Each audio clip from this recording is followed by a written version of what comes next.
তারপরেই আমাদের কাজগুলো মসজিদটার গুরুত্বপূর্ণ আলোচনা করবে। আপনারা যারা ঘুমাই আছেন তারা পাশ দিয়ে উঠে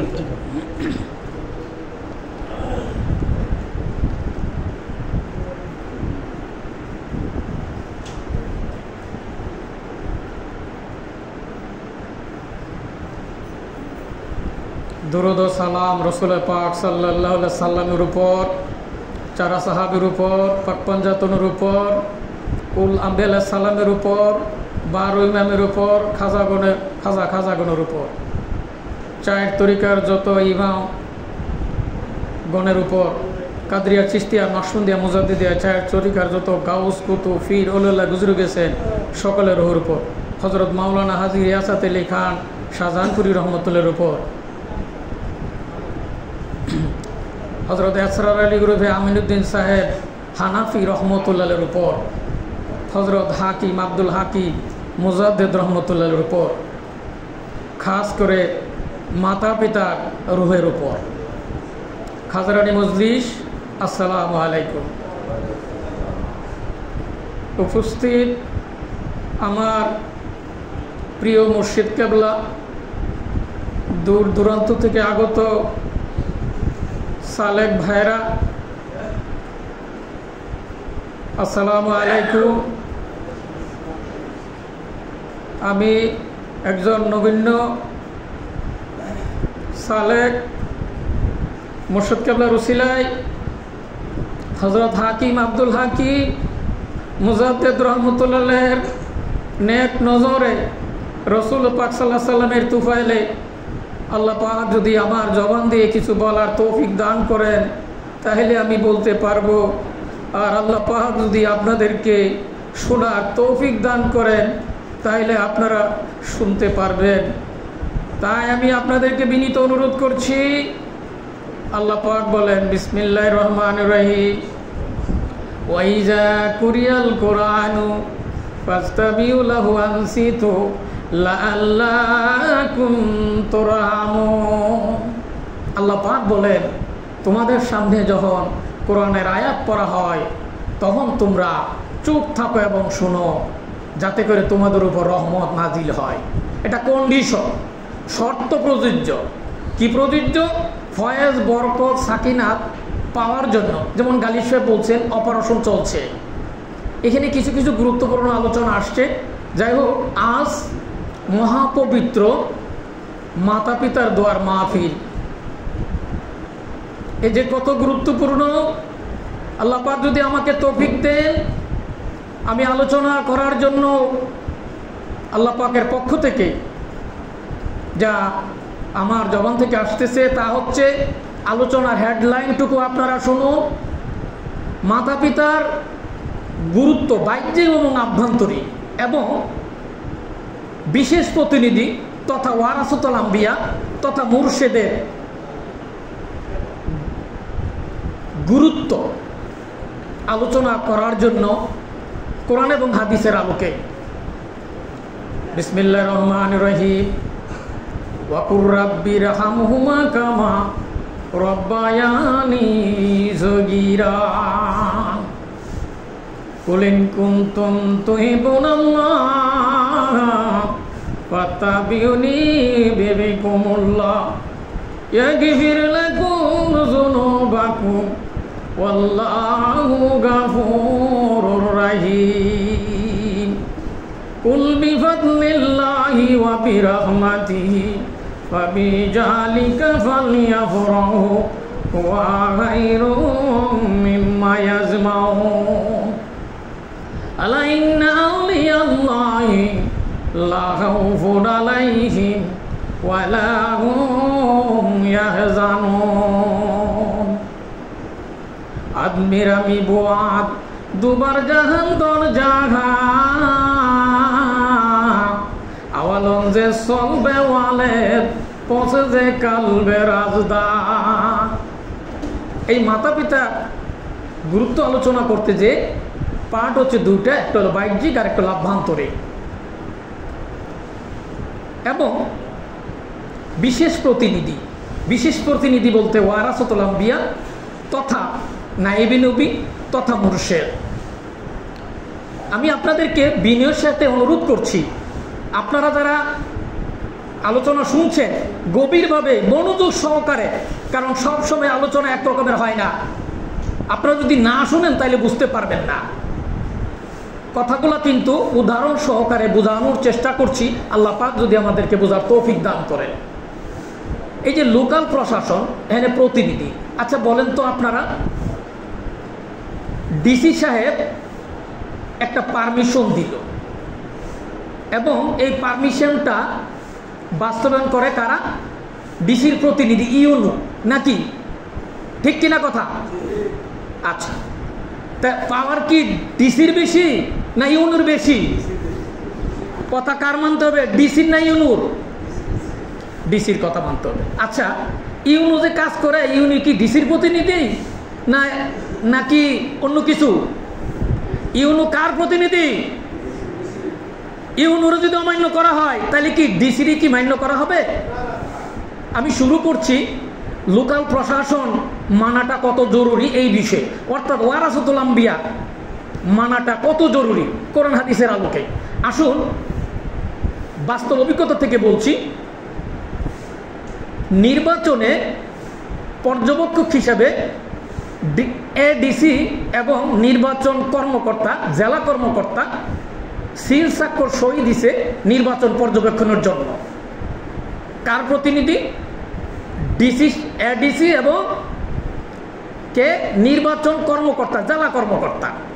আচ্ছা, এখন মাঠের মধ্যে এটা বাস্তবায়ন করার জন্য আছে হলো ইউনু। আমার ব্যক্তিগত জীবনে বোঝার জন্য বলছি, আমি এক নির্বাচন এলাকায় আমি পর্যবেক্ষণের জন্য গেলাম। পর্যবেক্ষণ যাওয়ার পরে আমার কার্ড হচ্ছে এডিসি এবং নির্বাচন কর্মকর্তা স্বাক্ষরিত, দুইজনের স্বাক্ষরিত কার্ড। কে এটা কি নির্দেশনাটা কি পাওয়ারফুল নির্দেশনা না? কথা বলেন আপনারা, কি পাওয়ারফুল কিনা? এডিসি এবং নির্বাচন কর্মকর্তা জেলা।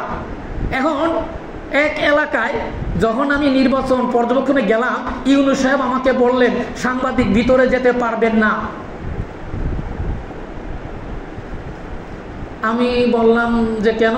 না, সাংবাদিক যদি ভিতরে যায় সমস্যা তৈরি হয়, সমস্যা সৃষ্টি হয়, এই জন্য আপনি ভিতরে যেতে পারবেন না। আর ডিসি সাহেব ওখানে এডিসি এবং নির্বাচন কর্মকর্তা সিল দিয়ে দিছে, স্বাক্ষর দিয়ে দিছে, কার্ড দিয়ে দিছে, শুধুমাত্র ভোটের সিলটা শুধু দেখা যাবে না, বাদ বাকি সব কিছু করা যাবে, সব কিছু পারমিশন দিয়ে দিছে। আর এদিকে নির্বাচন কর্মকর্তা ইউনু বলতেছে ভিতরে যাওয়া যাবে না। এখন আমি কার কথাটা মানবো? কথা বলেন আপনারা, কার কথা মানবো? আমি কার কথা মানবো? ডিসির কথা মানবো, তাই না?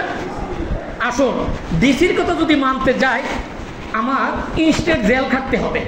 কেন জেল খাটতে হবে? আমি লোকাল প্রশাসন বুঝাচ্ছি। ডিসির কথা যখন আমি মানতে যাব, আমি যখন ওভারটেক করবো ইউনুকে, ইউনু হল লোকাল প্রতিনিধি, সে কিন্তু কার প্রতিনিধি? ডিসির প্রতিনিধি। ডিসি প্রতিনিধি হয়ে সে আছে, সে এবং সাথে সাথে জেল 3 দিন 7 দিন ইনস্টেট সে জেল দিতে পারে, এই পাওয়ার নিয়ে সে আছে।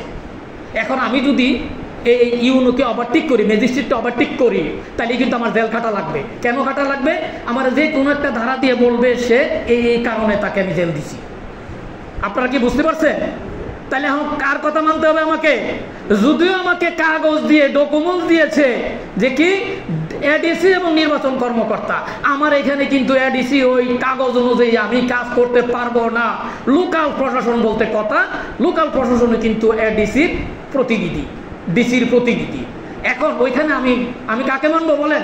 কাকে মানবো? কথা বলেন, কাকে মানবো? ইউনুকে মানবো।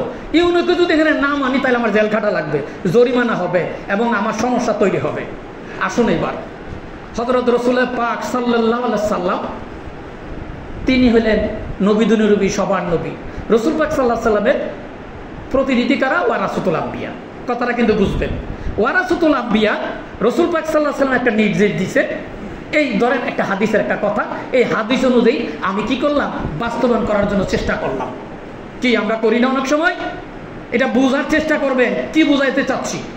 এখন এই হাদিস অনুযায়ী হাদিস পড়ে অনেকে বলে না, এই ভাই কোরআন এবং হাদিসই তো যথেষ্ট, কোনো উস্তাদ লাগবে না, পীর লাগবে না, সরাসরি কোরআন হাদিস পড়িয়া কি হবে? সমস্যাটা কি তৈরি হবে? যারা লোকাল প্রশাসন অর্থাৎ প্রতিনিধিকে অর্থাৎ ওয়ারাসাতুল আম্বিয়াকে ওভারটেক করে রসুলের কবে যে রসুল সাল্লাল্লাহু আলাইহি ওয়াসাল্লাম এই কথা বলছেন, আরে আপনাকে বুঝতে হবে যিনি রসুল সাল্লাল্লাহু আলাইহি ওয়াসাল্লামের প্রতিনিধি তিনি তো বিশেষ জ্ঞানে জ্ঞানী। কি আপনি কি প্রতিনিধি? প্রতিনিধিকে ওয়ারাসাতুল আম্বিয়া। তাহলে এখন আমি কি করব? আমি কি রসুল সাল্লাল্লাহু আলাইহি ওয়াসাল্লাম একটা হাদিস দিছে, এই হাদিস অনুযায়ী আমি চলবো না ওয়ারাসাতুল আম্বিয়া প্রতিনিধির মাধ্যমে চলবো? কথা বলেন আপনারা। কেন প্রতিনিধির মাধ্যমে চলবে? এই জন্য চলবো যে হাদিসটা আল্লাহ রসুল বলেছেন আমার বোঝার মধ্যে ভুল হইতে পারে, ত্রুটি হইতে পারে। কি সত্যি কিনা মিথ্যা? এই ত্রুটি হইতে পারে বিদায় হুকুম করেছেন আল্লাহ। কি হুকুম করেছেন?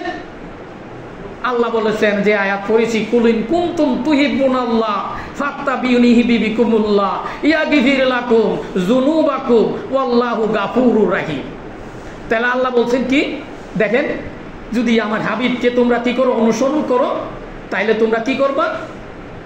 আমি গুনাহ মাফ করে দেব, ইজ্জত বাড়াই দেব, অনেক কিছু, তাই না? বলেছি কিনা? কেন বলেছেন এই কথা?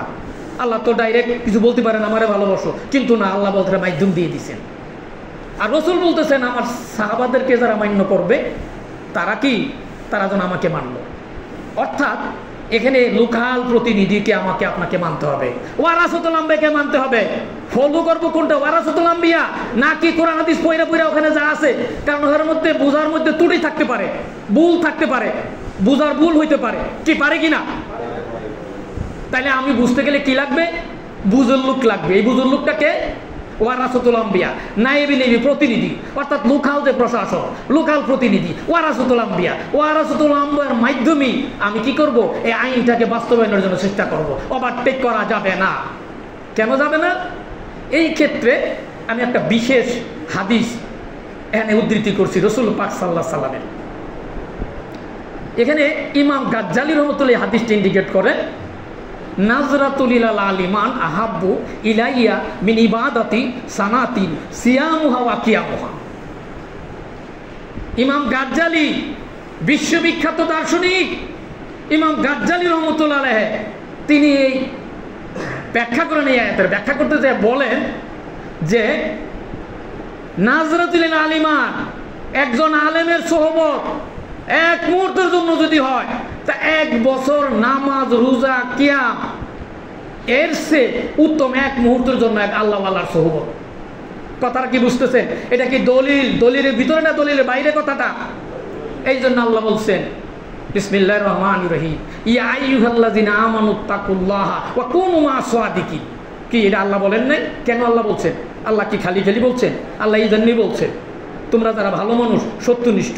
এই ভালো মানুষ সত্যনিষ্ঠ বলতে ওয়ারাসাতুল আম্বিয়াকে বোঝানো হয়েছে। তারা কারা? আলা ইন্না আউলিয়াল্লাহি লা খাউফুন আলাইহিম ওয়া লা হুম ইয়াহজানুন। দায়িত্বকে কিভাবে করবা ফলোটা?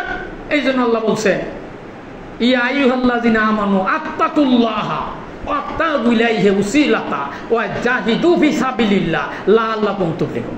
তোমরা যদি আমার নৈকট্য লাভ করতে চাও তাহলে তোমরা ওসিলা অন্বেষণ করো এবং সেই পথে জিহাদ করো যেন সফল কাম হতে পারো। তাহলে কি লাগবে? ওসিলা লাগবে, মাধ্যম লাগবে। এই হাতে ব্যাখ্যা করতে যে মাওলানা জালালউদ্দিন রুমি বলেন, কি বলেন? শুকরকুন মরশাকে রারা বন্দাবাস পেশিশা মুর্দা সোফায়ান্দাবাস। তিনি কে? তিনি বিশ্ববিখ্যাত আলেম, যিনি নিজেই বলেছেন কোরআন এবং হাদিসের জিষ্টুকে আমি চুষে নিয়েছি আর হাড়গুলা দিয়েছি কুত্তাদের। সাধারণ আলেমদেরকে উনি কুত্তা বানাইছেন। তিনি বলেছেন, কি বলেছেন? কাইঠিরিয়া তুমি যে ওয়ারাসাতুল আম্বিয়াকে মানবা, নায়েবে নবীকে মানবা, কিরম মানবা? শুকরকুন মরশাকে রানা বন্দাবা, তুমি তার কাছে মরা লাশের মতন হয়ে যাবা। এখানে নিজের অস্তিত্ব বলতে কিছুই থাকবে না। এর সাপোর্টে আল্লাহ বলেছেন তারা কারা? তারা হচ্ছেন, আল্লাহ বলছেন ইন্নাল্লাহা আশতারা মিনাল মুমিনিনা আনফুসাকুম ওয়া আমওয়ালাকুম বিআন্না লাহুম জান্নাহ। এই আয়াতের ব্যাখ্যা করতে যে আল্লাহ বলেন, কি বলেন? আমি মুমিনের জানের বেহেশতের বিনিময়ে মুমিনের জান এবং মাল আমি কিনে নিছি। কি এটা কোরআনের আয়াত না? এই আয়াতের ব্যাখ্যা করতে যে আল্লাহ বলেন, তাহলে আল্লাহ কি বোঝাইতে চাইছেন? এখানে কোরআন হাদিস আমি পড়লাম, পয়রা নিজে নিজে আমল করার চেষ্টা করলাম, কি হবে? না ওয়ারাসাতুল আম্বিয়া, না লোকাল প্রতিনিধির মাধ্যমে, না নায়েবে নবীর মাধ্যমে, না মুর্শিদের মাধ্যমে প্রতিফলন করার চেষ্টা করতে হবে। কারণ পড়ার ভিতরে, লেখার ভিতরে, বুঝার ভিতরে ত্রুটি থাকতে পারে, কি পারে কিনা? এই জন্য ওয়ারাসাতুল আম্বিয়া লাগে। আচ্ছা বলেন তো, পৃথিবীতে একটা লোকের নাম বলেন ওয়ারাসাতুল আম্বিয়া ব্যতীত, মানে একজন নায়েবে নবী ব্যতীত, আল্লাহওয়ালা ব্যতীত, কেউ আল্লাহ নৈকট্য লাভ করছে, একটা লোকের নাম বলুন তো। কারো সাহস থাকলে, নাম জানা থাকলে বলেন। একজন পারবেন বলতে? পারবেন না, নাই। এই জন্য এই আয়াতের ব্যাখ্যা করতে যায় আমাদের মাযহাবের ইমাম আবু হানিফা রহমতুল্লাহ বলেন, লাউলা সালাতান লাখা লাখা নোমা। আবু হানিফা রহমতুল্লাহ বলেন যে আবু হানিফা রহমতুল্লাহ এক যুবক উযু করতেছিল, এই যুবককে বললো, এই যুবক তুমি কি জিনা করে এসেছো? যুবক বললো, আপনি কিভাবে বুঝলেন? তুমি উযু করতেছো, উযুর মধ্যে গুনার পানি বেশি বেশি যাচ্ছে। কি ছিল দৃষ্টি? তিনি বললেন, আমি নুমান খালাক হয়ে যাইতাম যদি ইমাম জাফর সাদেক রহমতুল্লাহ সহচার্য আমি না গ্রহণ করতাম 2 বছর, তাইলে আমি কি করতাম? আমি নুমান খালাক হয়ে যাইতাম। কথা কি বুঝতেছেন? না এর চেয়ে বড় বিখ্যাত হয়ে গেছি আমরা, বলেন? তাইলে এই ওয়ারাসাতুল আম্বিয়া এর বাইরে এবার আসুন, অনুসরণটা আমরা কি ধরনের করব? বিনয়ের সহিত বলছি, আলোচনা সবসময় একরকমের হয় না। বিনয়ের সহিত বলছি, অনুসরণটা কিরকম হবে?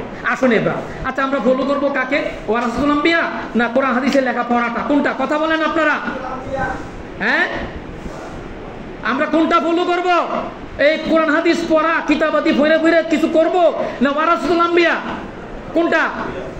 কথা বলেন, কোনটা? কি বুঝে আসে নাই নাকি? না আপনি এখান থেকে মুস্ত করে করে করবো? আপনারা কি আলোচনা শুনেন নাই? এক ভাই আলোচনা করেছেন, বিশিষ্ট ইমাম রাজি রহমতুল্লাহ, ওনাকে ওনার মুর্শিদ বলেছিল কোরআন পড়িতে নিষেধ করেছিল। শুনেন না আপনারা? কি ভুল করেছিল? পরে ব্যাখ্যায় আসছে, আমি এই আক্ষরিক কোরআন পড়তে নিষেধ করেছিলাম, যেই প্রকৃত কোরআনের হেদায়েত প্রাপ্ত যে কোরআন, ওইটা পড়তে নিষেধ করি নাই। এই আয়াতে ব্যাখ্যা করতে যে শেখ সাদি রহমতুল্লাহ বলেন, বর্গে দরক তাহানে সবদন নজরে হুশিয়ার অরুলক দপদৃষ্ট বারে বাদে গেরে দেগা। হে আল্লাহ, তোমারে পাবার জন্য এত শত সহস্রখণ্ড হাদিস পড়ার প্রয়োজন নেই। কখন বুঝেছেন? যখন বিশেষ জ্ঞান আল্লাহর পক্ষ থেকে ওই শেখ সাদি রহমতুল্লাহ কাছে আসলো, তখন তিনি এই কথা বলেছেন। কথা কি বুঝতেছেন? আসেন এবার আপনারা। এই যে আল্লাহ বলছেন অনুসরণটা কেমন হবে, ক্রাইটেরিয়াটা কি, কার কাছে শিখবো? প্রতিদিন একরকমের আলোচনা হয় না, বুঝার জন্য চেষ্টা করি। কারণ আজীবন কাজ করলো আল্লাহর নৈকট্য লাভ মাথা পর্যন্ত যাওয়া সম্ভব নয়। কারণ আল্লাহর পরিচিত লাভের জন্য নৈকট্য লাভের পর্দার আড়ালে রয়েছে মুর্শিদের সন্তুষ্টি, ওয়ারাসাতুল আম্বিয়ার সন্তুষ্টি, এর কোনো বিকল্প নাই। কত রকমের দলিল লাগবে? কোরআন পাকে অসংখ্য দলিল রয়েছে। আলোচনা করতে গেলে তো 2-4 ঘন্টা লাগবে যদি এই নিয়ে যদি কথা বলতে যাই। তো যাই হোক, সংক্ষেপে বোঝানোর চেষ্টা করছি। তাহলে কি লাগবে? অনুসরণটা কিভাবে করব, ক্রাইটেরিয়া কি? কোরআন হাদিস পড়ে পড়ে মুখস্থ করে কি অনুসরণ করব? কিভাবে করব? আসুন এবার। হলুদটা হচ্ছে, আপনারা দেখেন রসুল পাক সাল্লাল্লাহু আলাইহি সাল্লাম যুগ দেখেন, রসুল পাক সাল্লাল্লাহু আলাইহি সাল্লাম যখন আলোচনা করতেন, সাহাবা কেরামরা কি এই কিছু অন্য কিছু পড়াশোনা করে চেষ্টা করছেন, না রসুল সাল্লাল্লাহু আলাইহি সাল্লামের মাধ্যমে যা বলেছেন তাই চেষ্টা করেছেন? তো ওয়ারাসাতুল আম্বিয়া কারা? ওমা আরসালনাকা ইল্লা রাহমাতাল লিল আলামিন। রসুল পাক সাল্লাল্লাহু আলাইহি সাল্লামের হলো কি ওয়ারিস? রসুল পাক সাল্লাল্লাহু আলাইহি সাল্লামের ওয়ারিস হলো নায়েবে নবী, অর্থাৎ রহমতের ওয়ারিস। তাহলে এই রহমতের ওয়ারিসের কাছ থেকে মাধ্যমে শেখার চেষ্টা করতে হবে। এর বিকল্প যদি চেষ্টা করা হয় তাহলে মাথায় যাওয়া যাবে না, নৈকট্যের দ্বারও কাছেও যাওয়া সম্ভব নয়, অসম্ভব, কিছুতেই সম্ভব নয়। তবে যতটুকু মনে করি আমরা মাকাম বুঝেছি, দর্শন হয়েছে, অনেক কিছু হয়েছে, প্রকৃতপক্ষে বৃথা, কোনো লাভ নেই, মাথায় যাওয়া যাবে না, অসম্ভব। তাইলে আল্লাহর জুরিডিকশন এখানে থাকে না। তাইলে ফলো করছে কারা? সাহাবা কেরামরা রসুল পাক সাল্লাল্লাহু আলাইহি সাল্লামকে, তারপরে তাবে মুস্তাহিদিন, তা ওয়ারাসতুল আম্বিয়াকে কারা ফলো করবে? আমাদের এই যুগ ওয়ারাসতুল আম্বিয়াকে ফলো করার যুগ, এর বিকল্প কোনো পদক্ষেপ নেই। আসুন এবার আমার মুর্শিদ কাকে ফলো করছে? ফলোর ক্রাইটেরিয়াটা আমার মুর্শিদ কি করছে বলেন তো? কাকে ফলো করছে? আমি জানতে চাই আমার মুর্শিদ কেবলা কোন কাজটা দাদা হুজুর করেন নাই করেছে, একটা কথা বলেন, একজন বলেন যে দাদা হুজুর করেন না এমন কাজটা কোনটা করছে আমাকে বলেন। আসুন এবার আসুন আমি বলি, আমার মুর্শিদ কেবলা দেখবেন যে কাজগুলা করে, যেমন আমার মুর্শিদ কেবলা যখন নামাজ পড়াতেন, আমরা নামাজটা ফলো করবো কি মুর্শিদ কেবলা ফলো করবো, না নিজে নিজে উস্তাদ সেজে আমি কোরআন হাদিস পড়ে বিশাল কিছু জ্ঞানী হয়ে গেছে ওটা ফলো করবো? কোনটা করবো? ফলোটা কোনটা করবো? যদি মুর্শিদ ফলো না করে ওই যে উদাহরণ দিলাম প্রথমে শুরুতে ডিসি সাহেবেরটা মানলাম, তাইলে কি হবে বলুন তো? জেল হবে, জেল জেল জেল, কোনো মাপ নাই। বহু অনেকে জেল খাটছেও, জেল খাটা লাগবে। তাহলে এখানে ফলো করতে হবে মুর্শিদেরটা, মুর্শিদ যা করে তাই। মুর্শিদ যেভাবে নামাজ পড়ে ওইভাবে নামাজ পড়তে হবে, মুর্শিদ যেভাবে খাই ওইভাবে হতে হবে। মুর্শিদ যখন গোসল করত, গোসল করার সময় লুঙ্গিটা যখন ধোয়, লুঙ্গিটাকে 3টা ভাঁজ করে, কয়টা? 3টা ভাঁজ করে এইবার চুবনি দেয় 3বার, ঘুরায় ঘুরায় 3বার চুবনি দেয়। আপনি যদি দেখে থাকেন আপনি কি সাইড নাম্বার দিবেন না 3বার দিবেন? তাহলে মুর্শিদ যা করেছে আপনি তাই করবেন না? আর মুর্শিদ যা করেছে তিনি দাদা হুজুর হযরত হাকিম আব্দুল হাকিম রহমতুল্লাহকে ফলো করেছে। তাহলে আপনার আমার ওয়ারাসাতুল আম্বিয়াকে ফলো করতে হবে। ফলো না করলে ওই আইন ঠিক আছে, হাদিস ঠিক আছে, সবই ঠিক আছে, কিন্তু জেল কাটা লাগবে, অর্থাৎ মাথায় যাওয়া যাবে না। অর্থাৎ ফলো হইল মুর্শিদ, অর্থাৎ ওয়ারাসাতুল আম্বিয়া, অর্থাৎ যার কল জিন্দা হয়েছে মাথার মুখ, আপনাকে আমাকে মানতে হবে। এই জন্য জালালউদ্দিন বলেছেন মরার মতন, মরা লাশের মতন তার কাছে থাকতে হবে। এখানে কোনো বাট কিন্তু হওয়ার প্রশ্ন এইসব কিছুই থাকবে না। এই ব্যাপারে কোরআন পাকে অনেক আয়াত রয়েছে। এখানে আল্লাহ পাক বলতেছেন ইয়া আইয়ুহাল্লাযিনা আমানু আতিউল্লাহ আতিউর রাসূল উলিল আমরি মিনকুম। এই কথাটা কার? আমার কথা না আল্লাহর কথা? আল্লাহ কি বলছেন? ওয়ারাসাতুল আম্বিয়ার কথা বলছেন এখানে, অর্থাৎ এটা কিন্তু ওয়ারাসাতুল আম্বিয়া পর্যন্ত চলে আসছে। উলিল আমরি মিনকুম নেতৃস্থানীয় ব্যক্তি, সে কে? তিনি ওয়ারাসাতুল আম্বিয়া। এই ওয়ারাসাতুল আম্বিয়াকে মানতে বলছে, কথা বুঝছেন? আসুন এবার এখানে নামাজ আসেন। তাহলে আমার মুর্শিদ কেবলা যেভাবে নামাজ পড়ছে এভাবে, মুর্শিদ কেবলা যেভাবে, ধরেন আমি একটু বিনয়ের সাথে বলছি, ধরেন আমরা যখন নামাজ পড়ি, নামাজ নিয়ে কথা বলছি, আচ্ছা নামাজ অন্য মানুষ যেভাবে নামাজ পড়ে আমরা কি এইভাবে পড়বো, না মুর্শিদ কেবলা যেভাবে পড়ছে এভাবে পড়বো? কেন এইভাবে পড়বো? মুর্শিদ কেবলা যখন নামাজ পড়ে লা সালাতা ইল্লা বিহুজুরিল কাব, একাগ্রতা লাগবে। আচ্ছা নামাজে একাগ্রতা বাদ দিয়ে যদি অন্যদিক খেয়াল চলে যায়, কাতারের দিক খেয়াল করে যায়, কাতার সোজা হয়েছে কিনা, ইমাম সাহেব কি কাতার সোজা হয় না খেয়াল করবে, না কি লা সালাতা ইল্লা বিহুজুরি খেয়াল করবে? কোনটা খেয়াল করবে? কথা বলেন, কোনটা করবে? লা সালাতা ইল্লা বিহুজুরিল কাব, একাগ্রতা কি কলবের দিক থাকবে না কাতারের দিক খেয়াল করবে? কোন দিক খেয়াল করবে? আমার মুর্শিদ কেবলা জীবনে কোনোদিন কাতারের দিক খেয়াল করতে আমি দেখি নাই। আমি দেখেছি মুর্শিদ কেবলা যখনই আল্লাহ একামত শেষ হয়েছে সাথে সাথে আল্লাহ আকবার বলেছে, বহুবার নামাজ পড়েছি, তিনি কিন্তু একাগ্রতা বাইরে করেন নাই। আমি কি ফলো করবো ওইটা, না আমি এখন ওই একাগ্রতা বাদ দিয়ে অন্যদিক খেয়াল করে সময়টাকে নষ্ট করবো? কোনটা করবো? কথা বলেন, কোনটা করবো? ফলো মুর্শিদ। কারণ আমার আপনার ওয়ারাসাতুল আম্বিয়ার প্রত্যেকটা কাজ ফলো করতে হবে। আসেন এবার খাওয়া দাওয়া, উঠা বসা, কথাবার্তা, সব কিছু মুর্শিদ কেবলা যা করেন আমাদের তাই করতে হবে। আর তার বাইরে যদি করার চেষ্টা করি, লোকাল প্রশাসনকে না মানার কারণে যতটুকু শাস্তি অর্ডার শাস্তি হবে, বেয়াদবির কারণে মাথায় যাওয়া যাবে না। কি যাওয়া যাবে? আমার মুর্শিদ কেবলা দাদা হুজুরের কাছে যখন যেতে কোনো কথা বলতেন না, কোনো প্রশ্ন করতেন না। কি প্রশ্ন করা যাবে? কি বলেন যাবে? এর ব্যাখ্যা কে দিয়েছেন? এত ব্যাখ্যা দিয়েছে হযরত মুজাদ্দাদ ফিসানি রহমতুল্লাহ 92 নম্বর মক্তবে দিয়েছেন। কি দিয়েছেন? মুর্শিদের যদি কোনো ভুল ত্রুটি মনে হয় তা শুদ্ধ মনে করিবে। কারণটা উনি বলেছেন মুর্শিদরা যা করেন এলহামের মাধ্যমে সম্পাদিত হয় কাজগুলো, এলহামের মাধ্যমে। ঠিক আছে, যদি কোনো কিছু ভুল বুঝাবুঝি মনের ভিতর তৈরি হয় আলোচনা করে সমাধান করে নেবে।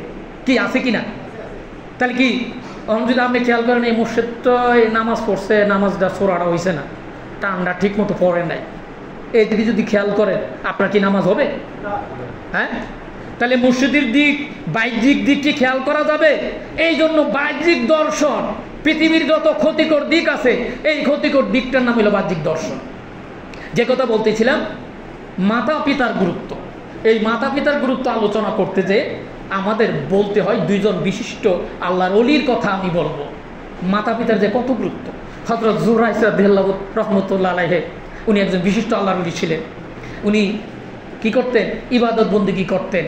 তো এক সময় ওনার মা এসে ডাক দিলেন, হ্যাঁ যুরাইস, সে নামাজে আছে। নামাজরত অবস্থায় যুরাইস রহমতুল্লাহ আলাইহি তিনি ভাবলেন, আমি কি নামাজে আল্লাহর কথা সাড়া দিব না মার কথা সাড়া দিব? ঠিক আছে থাক, আমি আল্লাহর কথা সাড়া দিই। কথা কিন্তু বুঝবেন। তারপর দ্বিতীয় দিন তৃতীয় দিন আসলো, মা বদ্ধ করে গেল, আমার যুরাইস আমাকে আমার ডাকে সাড়া দিল না। আল্লাহর জন্য তাকে কি করে জিনার ইয়ার মধ্যে তাকে ফেলে দেয়।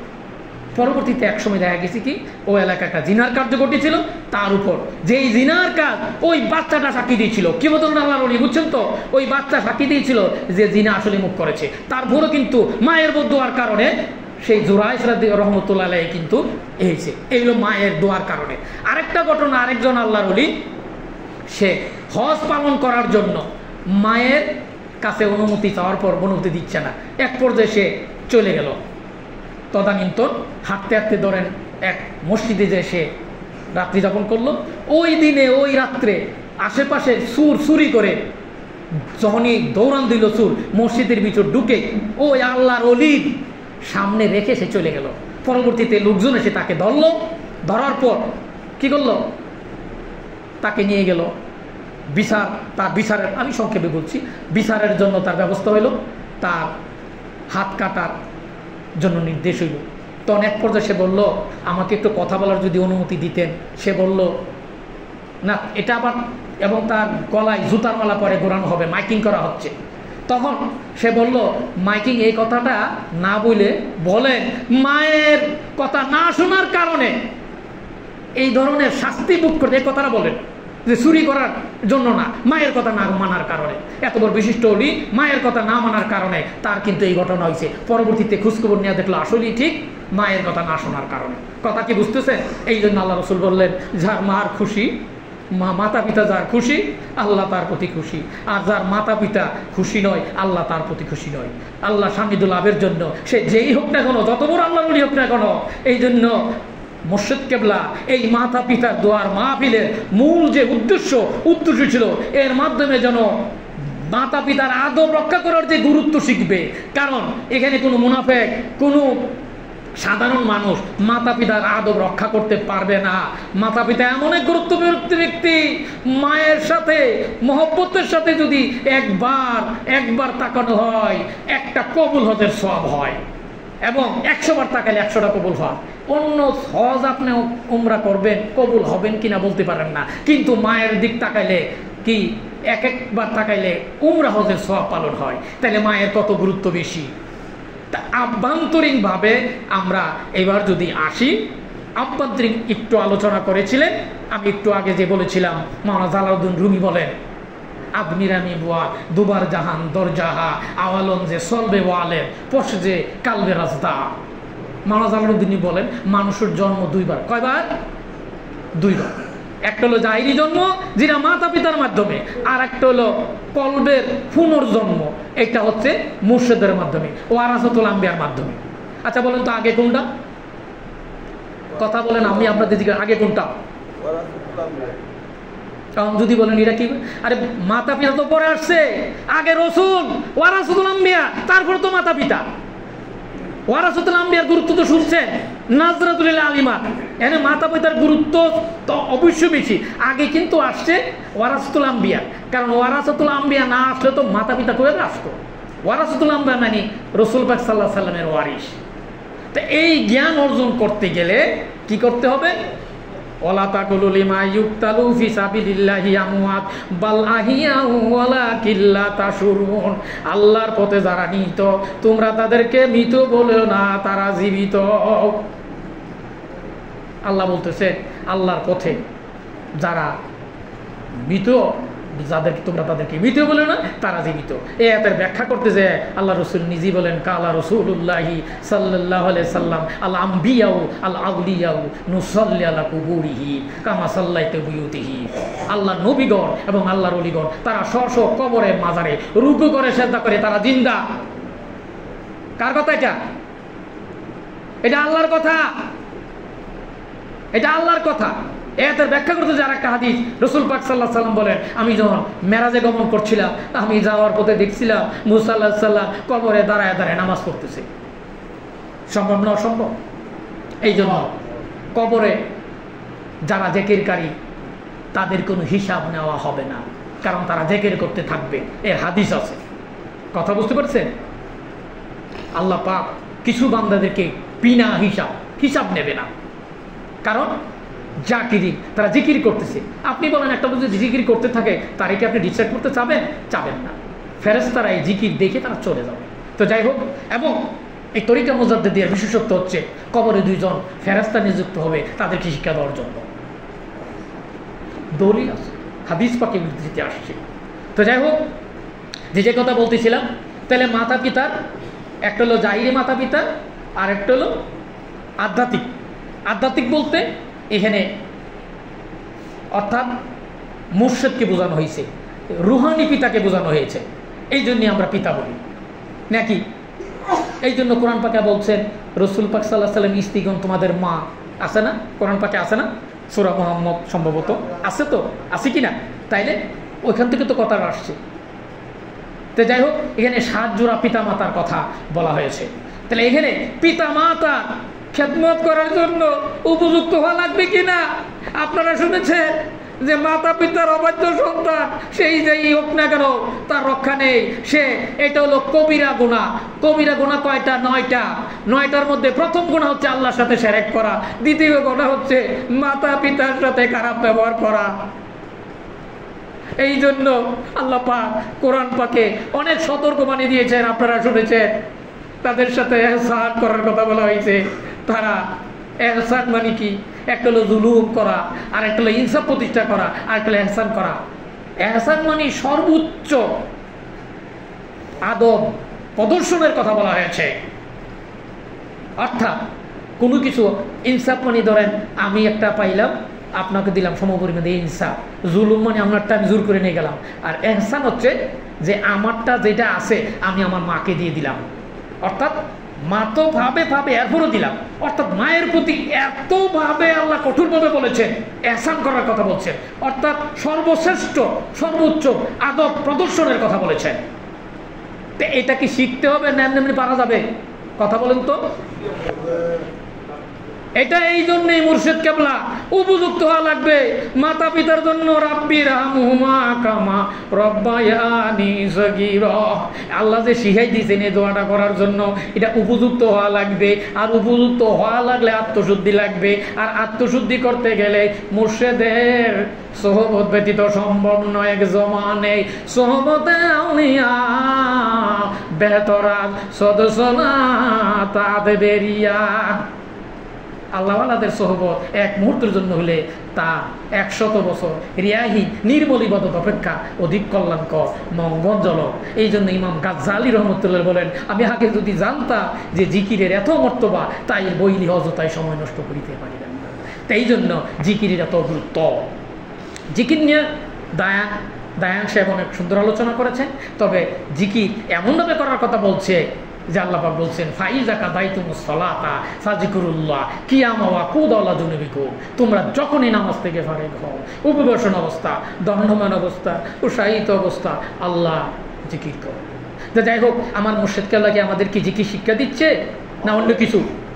কোরআন হাদিসের বাইরে কোন শিক্ষাটা দিচ্ছে কথা বলেন, আমি শুনতে চাই। কোন আইনটা, কোন আমলটা কোরআন হাদিসের বাইরে কোরআন পাকে নাই? বলেন যে এই কথাটা কোরআন পাকে নাই, আল্লাহ বলেন নাই করতে। বলেন তো একটা বলেন। হ্যাঁ, আপনারা বলবেন এই যে জোরে তসবিহ করা, এটা পাইলেন কোথায়? আপনারা প্রশ্ন করতে পারেন। এটা সংস্কার করছে মুজাদ্দ আল ফেসানি রহমতুল্লাহ যুগের জন্য। এটা আল্লাহ নির্দেশই করেছেন। কার নির্দেশই করেছেন? আল্লাহ নির্দেশে। নাকি কি এটা বাস্তব না অবাস্তব? এই যে বললাম লোকাল প্রশাসন, লোকাল প্রশাসন ইচ্ছা করলে অনেক কিছু করতে পারে। এর নাম লোকাল প্রশাসন। কারণ আল্লাহ ক্ষমতা দিছে, ওয়ারাসাতুল আম্বিয়াকে আল্লাহ ক্ষমতা দিছে যে তুমি করো। তিনিও যা করেন আল্লাহর পক্ষ থেকে করেন। কথা বুঝছেন?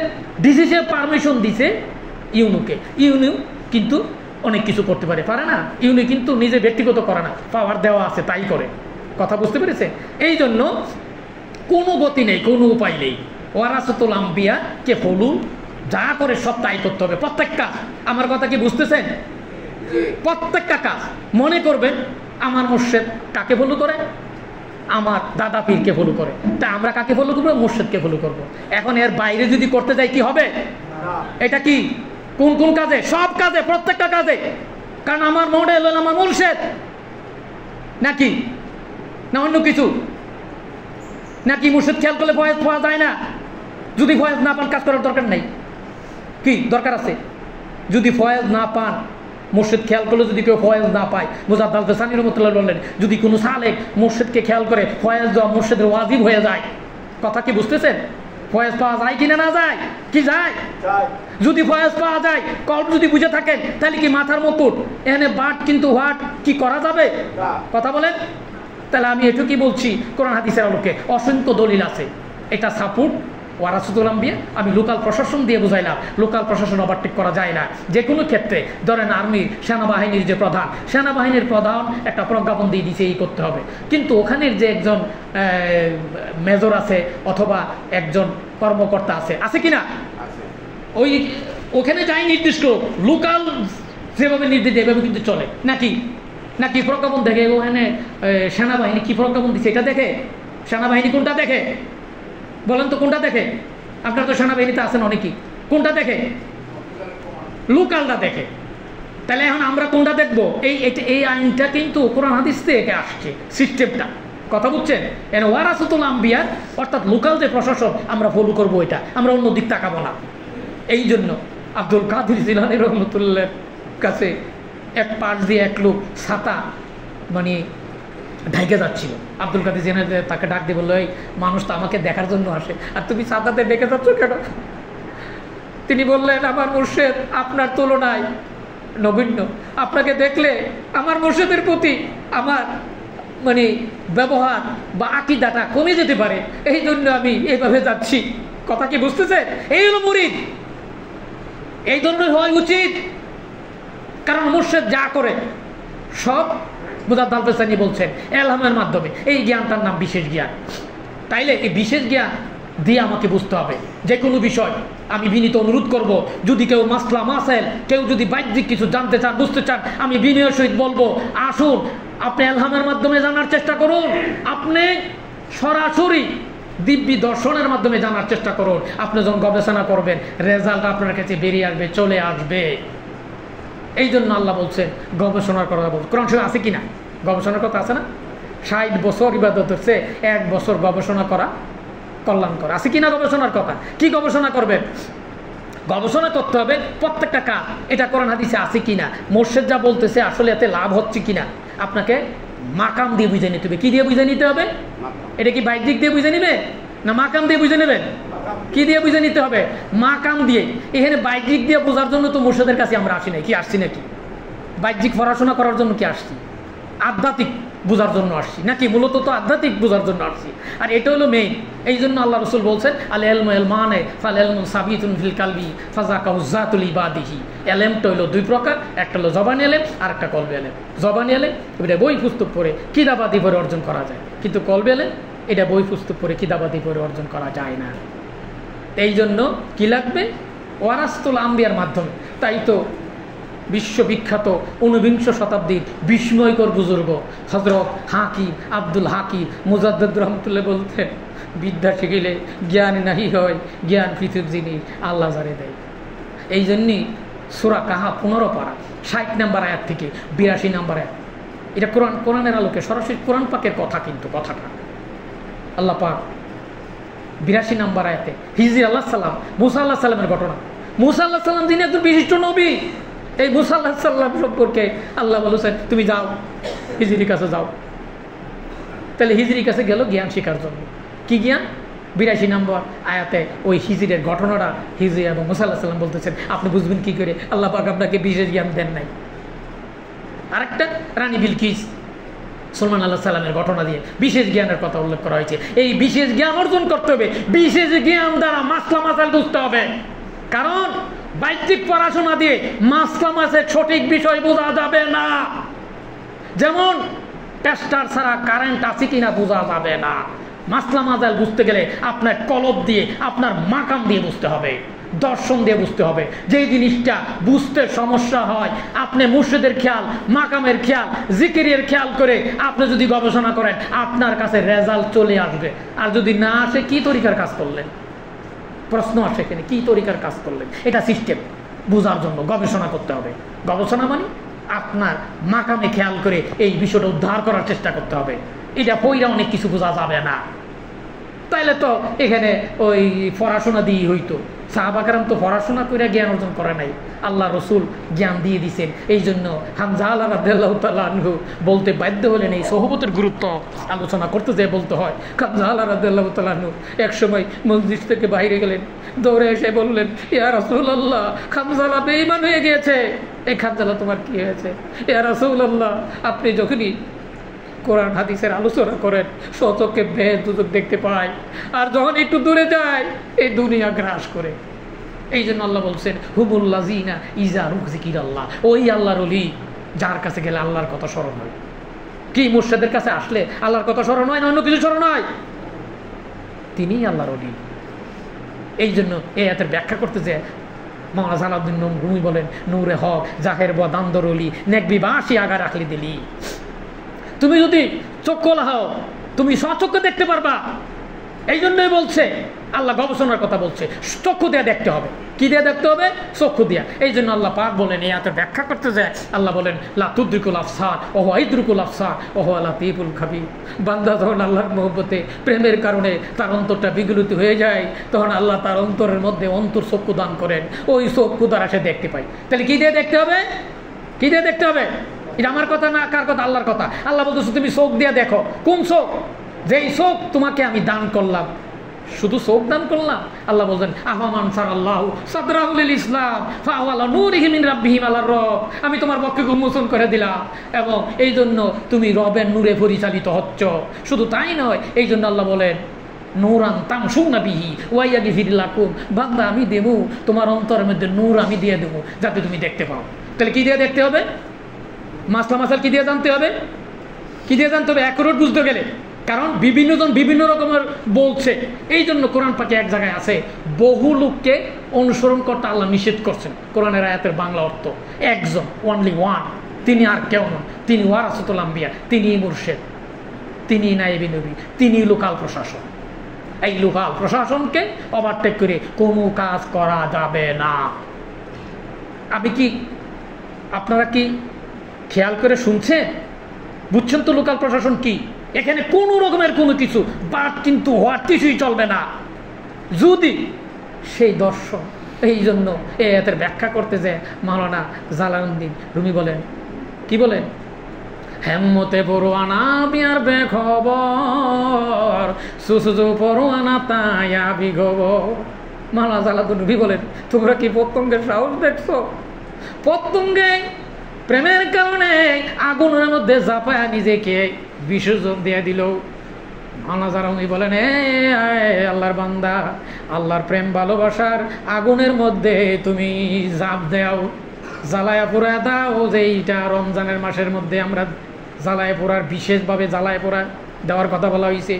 ওইভাবে হেম্মতে পড়ুয়ানা বিয়ার খবর বেখবর, তুমি কি পতঙ্গের সাহস দেখছো? ঠিক তেমনি ভাবে আল্লাহর প্রেমে আগুনের মধ্যে, ভালোবাসার মধ্যে ওই মহব্বতের সাগরে যখন ডুব দিব, তখন আল্লাহর সেই নেয়ামত প্রাপ্ত হবে।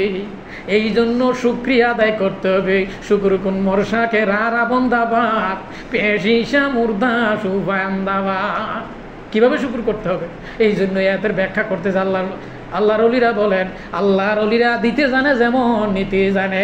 যদি তাদের কাছে বেয়াদবি করা হয়, নিয়ে যাওয়া হবে। তাহলে এই তরিকাটা হচ্ছে মহব্বতের তরিকা। হযরত সিদ্দিক আকবর রাদিয়াল্লাহু তাআলা আনহু, যিনি এত মহব্বত ছিল, যে মহব্বতের কারণে আমি যদি ওইদিকে যেতে চাই অনেক কিছু আবার সময় প্রয়োজন। যাই হোক, সিদ্দিকী নজবতের তরিকায়, যেই তরিকায় রাসূল পাক সাল্লাল্লাহু আলাইহি সাল্লাম সূর গুহায় যখন ছিলেন তখন ওমর রাদিয়াল্লাহু বললেন, সূর গুহায় সিদ্দিক আকবর যেই টুক হাসিল করেছিলেন আমি ওমরের সারা জীবনও তা হাসিল করতে পারে নাই। এক সময় রাসূল পাক সাল্লাল্লাহু আলাইহি সাল্লাম ওমরের হাত ধরে বললেন, ওমর খোদার কসম, ততক্ষণ পর্যন্ত তুমি প্রকৃত মুমিন না যতক্ষণ পর্যন্ত তুমি স্ত্রী পরিজন দুনিয়ার সম্পদ সব কিছু থেকে আমি রাসূলকে বেশি মহব্বত না করবি। ঠিক তদ্রূপভাবে কোনো ব্যক্তি কোনো আল্লাহওয়ালা প্রকৃত মুমিন হতে পারবে না যত সময় পর্যন্ত ওয়ারাসাতুল আম্বিয়ার কাছে ওই ধরনের মৃত্যুর লাশের মতো না হবে, পূর্ণ আত্মসমর্পণ করতে না পারবে। এই জন্য হানাফের রসুলের মাকামে আছে পূর্ণ আত্মসমর্পণ ছাড়া কোনো লাভ নাই। আছে না হানাফের রসুলের মাকামে যারা আছেন 9 নম্বর মাকাম, এই কথাটা লেখা আছে। এই ফানাফের শেখ ছাড়া ফানাফের রসুল হবে না, ফানাফের রসুল ছাড়া আকরাবিয়াত হবে না। ফানাফের রসুল হচ্ছে ফানাফের শেখ হচ্ছে মুর্শিদের রঙে রঞ্জিত হওয়া। এটা হলো বেশ যেখানে কলব থেকে লাতান পর্যন্ত মাকাম আপ ডাউন করতে থাকে, এর নাম হলো ফানাফির শেখ। ফানাফির শেখ ছাড়া ফানাফের রসুল হবে না। দেখছেন, ওভারটেক হবে না। আর রসুল ছাড়া আকরাবিয়াত হবে না। আকরাবিয়াতের জগত যখনই যাবে সালেক তখন নূরের সাগরে হাবুডুবু খেতে থাকবে। তার সেই আত্মা মানে বিশুদ্ধ চিত্তে আল্লাহর সেই নৈকট্য লাভের জন্য ঈমান জন্মগ্রহণ করে। আর ঈমান জন্মে সেই মাকামে হলো আকরাবিয়া 10 নম্বর মাকাম। যাই হোক, মাকামের আলোচনা করতে গেলে এইভাবে আপনার বেলায়েতে উলিয়া যেটা ফেরেশতাদের বেলায়েত, এরপরে কামালুত নবুয়ত মুজাদ্দাদ সামি রহমাতুল্লাহ আলাইহি সম্পর্কে জনাব গালিবুর রহমান আলোচনা করেছেন। একটু অ্যাড করতে চাই, কামালতে নবুয়ত অন্যান্য তরিকায় যেখানে শেষ নকশবন্দি সেখান থেকে শুরু, অন্যান্য তরিকা নফসের রাস্তা করে কঠোর সাধনা করে কলবে স্থিতি লাভ করে। আর তরিকায় মুজাদ্দিদিয়া শুরুতেই বিচরণ উজুল নুজুল শুরু হয়ে যায়, ভ্রমণ শুরু হয়ে যায়। কথা কি বুঝতে পেরেছেন? এটা হলো তরিকায়ে মুজাদ্দিদিয়া। এত বড় নিয়ামত আপনারা জনাব গালিবুর রহমান সাহেবের কাছ থেকে মুজাদ্দিদের বিশেষত্ব আপনারা শুনেছেন। এখানে কামালত নবুয়ত অন্য কোনো তরিকায় কামালত নবুয়ত প্রাপ্ত হয় নাই, যেটা রসুল পাক সাল্লাল্লাহু আলাইহি সাল্লামের সময় সাহাবা কেরামরা বায়াত হওয়ার সাথে সাথে কামালতে নবুয়ত পর্যন্ত পৌঁছায় যেত, যার কারণে তারা দিব্য দৃষ্টি হাসিল হয়ে যেত সাথে সাথে। এটা হলো কামালতে নবুয়ত। আর কামালতে নবুয়ত হচ্ছে বেলায়েতের তুলনায় এক বিন্দু পানিরই নাই। বেলায়েত এত বড় গুরুত্বপূর্ণ মাকাম যার নাম কামালতে নবুয়ত। তারপরে কামালতে রিসালাত, হকিকতে কাবা। যতক্ষণ পর্যন্ত একজন বান্দা হকিকতে কাবাতে না যাবে, হকিকতে কাবার গুরুত্ব বুঝতে পারবে না। রাবেয়া বসরি জিজ্ঞাসা করেছিল ইলহামের মাধ্যমে, এই কাবা তোমার কাবাকে, এইরকম একটা কৌতুকথন হয়েছিল। সে বলেছিল আমার কাবা মুহাম্মদুর রাসূলুল্লাহ সাল্লাল্লাহু আলাইহি সাল্লাম। মোহাম্মদ রসুল্লাহ সাল্লাহ সাল্লামকে জিজ্ঞাসা করলো আপনার কাবা কি? আমার কাবা আমার আল্লাহ, আমি আল্লাহকে দেখে দেখে সাজদা করি। আর এই গুরুত্বটা আল্লাহ পাক উম্মতে মুহাম্মদকে দান করেছেন নামাজের মাধ্যমে। আসসালাম মেরাজুল মুমিনিন, যতক্ষণ পর্যন্ত ওই মেরাজুল মুমিনিন না হবে ততক্ষণ পর্যন্ত নামাজের পূর্ণতা প্রাপ্ত হয় না। আর নামাজ যখন পূর্ণতা প্রাপ্ত হয়, আকিমুস সালাত আলা জিক্রি, তোমরা নামাজ কায়েম করো আমার স্মরণের জন্য। এই জন্য জিকির এস্টাবলিশ করতে হবে। জিকির এস্টাবলিশ না হইলে নামাজ এস্টাবলিশ হবে না, আর নামাজ এস্টাবলিশ না হইলে জিকির এস্টাবলিশ হবে না। আর এটাকে করার জন্য লাগবে কি? লাগবে শুকুরুকুন মর্শাকে রারা বন্দাবাস পেশ ঈশা মুর্দা সুপায়ান্দাবাস। কি লাগবে? এইভাবে আমি এটুকুই বলতে চাচ্ছি। আমি বিনয় সহকারে বলছি, অসংখ্য দলিল আছে কোরআন পাকের আলোকে। শুধুমাত্র ওই লোকাল প্রশাসন প্রতিনিধির গুরুত্ব আসলে এটা কিভাবে মানতে হবে অনুসরণ সম্পর্কে ওই আয়াতের সূরা আল ইমরানের ওই আয়াতের যদি ব্যাখ্যা করতে যায় কয়েক ঘন্টা টাইম লাগবে কোরআন হাদিসের আলোকে। তো যাই হোক, যে কথা বলতেছিলাম, আমি বিনয় সাহেব বলছি, তাহলে অনুসরণ কিভাবে করতে হবে? অনুসরণ কি ফিজিক্যাল অনুসরণ করতে হবে না পয়রা পয়রা অনুসরণ করতে হবে? আরে ফরার অনুসরণ করলে তো আল্লাহ কথা বলতেন না, আল্লাহ রসুল বলতেন না আল ইলমু ইলমান ফাল ইলমু সাবিতুন বিল কালবি ফাজা কাউজাতুল ইবাদি, এই কথা কি বলতেন? উপকারী ইলম কোনটা? কলবি ইলম। আমার সময় কম, আমি ওদিকে যেতে পারছি না। তো যাই হোক, তাহলে এখানে আমরা যে মহা নিয়ামত পেয়েছি এটা আমরা শুকরিয়া আদায় করতে আসলে আমরা জানি না, আমরা নির্ভুল। আমরা এই জন্য মুর্শিদ কেবলার কাছে করজোরে ক্ষমা প্রার্থনা করছি। আমাদেরকে সবাইকে আল্লাহর হস্তে আপনি আমাদেরকে সকলকে ক্ষমা করুন এবং আমাদের জন্য আমরা দোয়া প্রার্থী, যাতে আমরা পূর্ণ আদব খেদমত ও মহব্বতের সাথে আল্লাহর রাজামন্দির জন্য নিয়ামত প্রাপ্ত হইতে পারি, আপনার মাধ্যমে আমরা যেন পেতে পারি, এইটুকুই আমরা প্রার্থী। বিশেষ করে আমি আমার খাস মুজাদ্দিদে পান্থী ভাইদেরকে আমি বিনীত অনুরোধ করব, এখানে আমি আবার বলছি, এটা কিন্তু আল্লাহর রাজি খুশি মুর্শেদের রাজামন্দির মধ্যে নিহিত, কথা বুঝছেন? এর অনেক ডকুমেন্টস আছে, আমি লোকাল প্রশাসন দিয়ে আপনাদেরকে বোঝানোর জন্য চেষ্টা করলাম। আল্লাহ আমাদেরকে বোঝার তৌফিক দান করুক। যাই হোক, তো সবচেয়ে যে বড় কথা, এই মাতা পিতার এই যে দোয়ার এই মজলিসটা এত গুরুত্ব, এই গুরুত্ব আলোচনা করতে গেলে তো অন্তত ঘন্টাখানেক টাইম দরকার, সেই গুরুত্ব নিয়ে আলোচনা করতে গেলে। তো যাই হোক, সব মিলে যেটুক বলতে চাচ্ছি এটুক হচ্ছে, আমাদের মুর্শেদ আমাদের কাছে মনিতুল্য, এবং প্রত্যেকটা কাজ আমরা জীবিত অবস্থা আমরা অনুসরণ করব সরাসরি। মুর্শেদ যা করছে তাই, দাদা হুজুর যা করছেন, আমার জীবদ্দশা 39 বছর আমি এই তরিকায় খাস মুজাদ্দিদ দিয়া আল্লাহর খাস দয়া মেহেরবানিতে এখন পর্যন্ত মুর্শিদ কিবলার পদতলে আমি আছি। আল্লাহ পাকের দরবারে অগণিত শুকরিয়া আদায় করছি। আমি দেখেছি, বাস্তব দেখেছি, অনেক কিছু দেখেছি।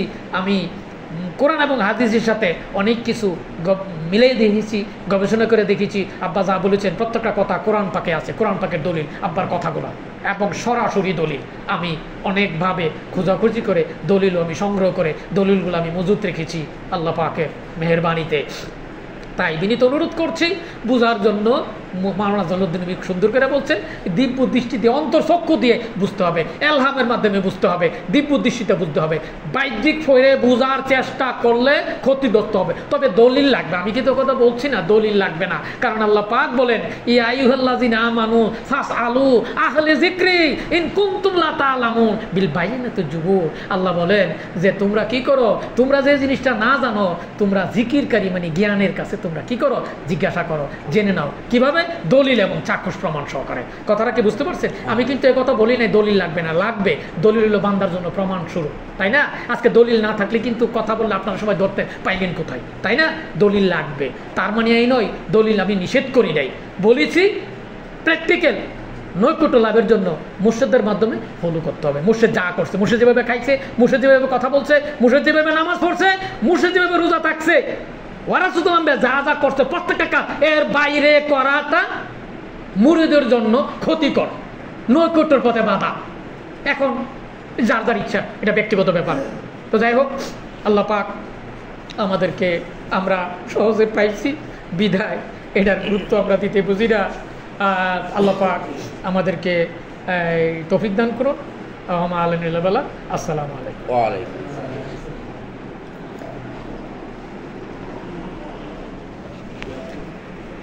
এখন আপনাদের সামনে আলোচনা করবেন আমাদের প্রাণপ্রিয় মতে কিবলা।